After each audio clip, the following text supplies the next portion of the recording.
ampifaliana ry avana amin'n'alina zaontsika miona toy izao indray amin'ity andro faharoa amin'ny volana vaovao meny tompontsika ity indray zaontsika miainy ny ten'Andriamanitra mandray fampianarana tsara avy amin'izany koa ho aminareo izay olombo fidy araka amin'ny fahalalana rahateo izay n'Andriamanitra ray amin'ny fanamasinany fanahy amin'ny fanarahana sy ny fomafahazandrahan'i Jesosy Kristy ampitomboana ho anareo anie ny fiasoavana sy ny fiadanana. Amen. Alakamisy 2 Oktobra 2022 ibanjinantsika aloha hevitra hoe mamoria vokatra ho an'ny tompony. Andeha ry havana hidera sy ankalazan'Andriamanitra isika. Halleloia! Miderahan Jehovah fa tsara izy, fa manak'izay famindrampony. Iza ny malaza ny asa lehibe ataon'i Jehovah na mahatonina ny fiderana azy rehetra, sambara izay mitandrina ny mety ka manao ny marina mandrakariva. Amen.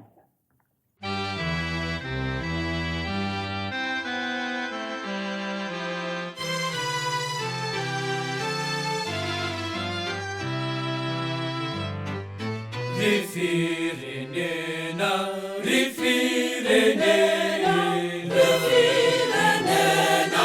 manumesa, ni Jehovah, manumesa ni Jehovah, manumesa ni Jehovah.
Ivavaka isika.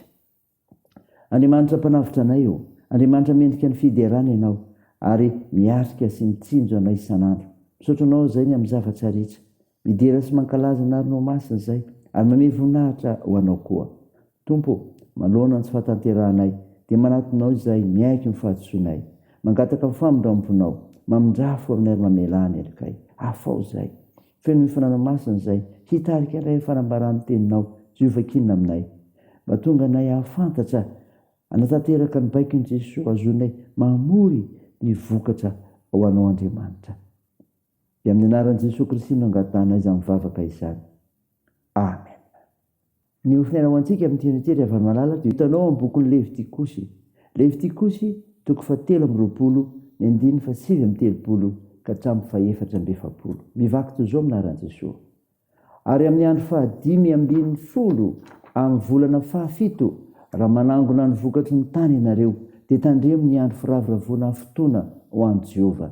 Ny andro voalohany dia andro fitsarana, ary ny andro 9 dia andro fitsarana koa.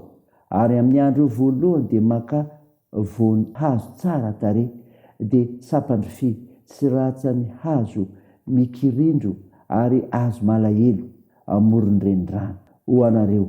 Dia mifalia fotoana eo anatrehan'i Jehova Andriamanitrareo ianareo.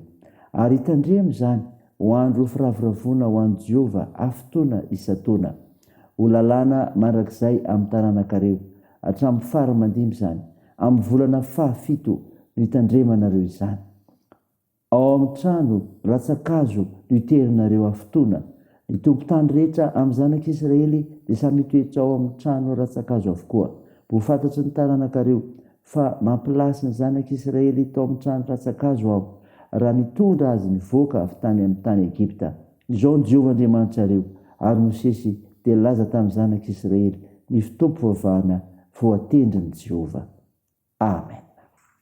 Ray masino anamasinanay amin'ny fahamarinana, ny teninao ny fahamarinana. Amen. Ry havana malala, ho aminao trano ny fiadanan'i Jesosy Kristy, ilay mpamonjy ianao. Nofinaina vakina tamintsika teo Levitikosy 7:20 dia 9:30 ka hatramin'ny 4:40 dia milaza ny amin'ny lalàna, ny amin'ny fanamasinana, ny fitaom-pivavahana voatendrin'i Jehova. Antony ankalazan'Andriamanitra dia izao: Andriamanitra mampavokatra amin'ny tany. Izany raha voalaza ny 9:30 ka hatramin'ny 9:40. Fetin'ny tabernakely no resahana eto. Asaina mitandrina ny andro firavoravoana ho an'i Jehova ny vahoaka Israely aorian'ny fiakaram-bokatra. 7 andro no faharetan'izany. Amin'ny andro voalohany sy amin'ny andro famaranana dia tsy tokony hanao na inona ny olona. Tsy izany ihany fa asainy maka karazana hazo ampiasaina ho famantarana amin'izany fety izany. Ny antony dia ho fankalazan'Andriamanitra anehoana fifaliana amin'ny maha Andriamany ny zavaboary rehetra azy sy noho izy mampavokatra ny tany.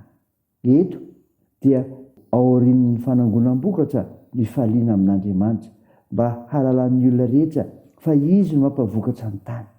Ho azy ho anao koa tsarovy fa Andriamanitra mifeny zavaboary satria izy ny mpahary izay isitrahantsika arena maro samihafa. Ankalazao ny tompo fa izy no mba mampavokatra ny tany. Izao koa ry havana, Andriamanitra mihazona ny fanekeny. Itsy zany ry havana 2:7 mandritra io fety io dia asainy toetra fotoana ao amin'ny tabernakely Israely. Izay no lazaina amin'ny teny hoe trano ratsakazo eo amin'ny 2:7. Izany dia entina atserovana ny fiainana tany anefitra taorian'ny nanafahan'i Jehova Andriamanitra azy ireo tany Egipta. Ny tanjon'Andriamanitra eto dia ny ahafantarany taranaka rehetra mifandimby fa izy no niaro sy nitaridalana azy ireo tany anefitra. Maneho izany ry havana fa tokony ankalazain'Andriamanitra satria mihazona amin'ny fanekena izy ary tsy mivadika amin'izany fa nomba ny zanak'Israely tany anefitra mba hahafahany izy makany amin'ny tany izay efa nampanantenaina azy ireo. Tsarovy fa mihazona amin'ny faneken'Andriamanitra, tsy mivadika izy ary mampatsaha izany eo amin'ny fiainantsika. Ankalazao ny tompo, tsy mba mivadika izy fa maneho mandrakariva ny fahatsarana. Raisy izany ry havana, dino izany ho voninahitr'Andriamanitra. Amen. Ivavaka isika.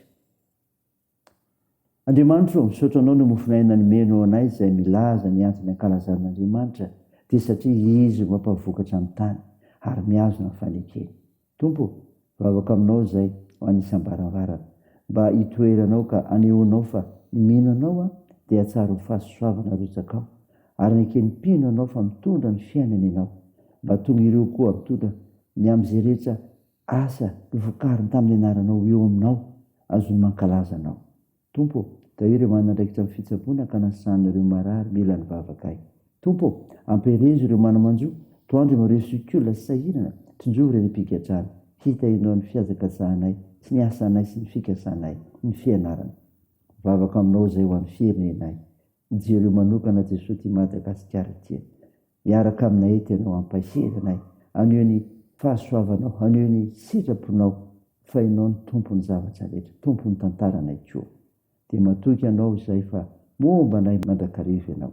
Mivavaka azy atao ny anaran'i Jesosy Kristy mpanavitra mpamonjy anay, izay nampianatra anay mivavaka manao hoe: Ranay eo izay an-danitra, ao masinina anie ny anaranao, ho tonga anie ny fanjakanao, atao anie ny sitraponao, ety an-tany ho tahaky ny an-danitra. Mihona an'izy ny hanina sazy ao anay, ary mamelà ny erikay tahaky ny namelanay izay miloka taminay, ary aza mitondra anay amin'ny fakapanahy, fa manafanay amin'ny ratsy, fa anao ny fanjakana sy ny hery, ary ny voninahitra marak'izay. Amen. Raha isy fotoana ray nanisodrano, totranao minaran'i Jesosy Kristy.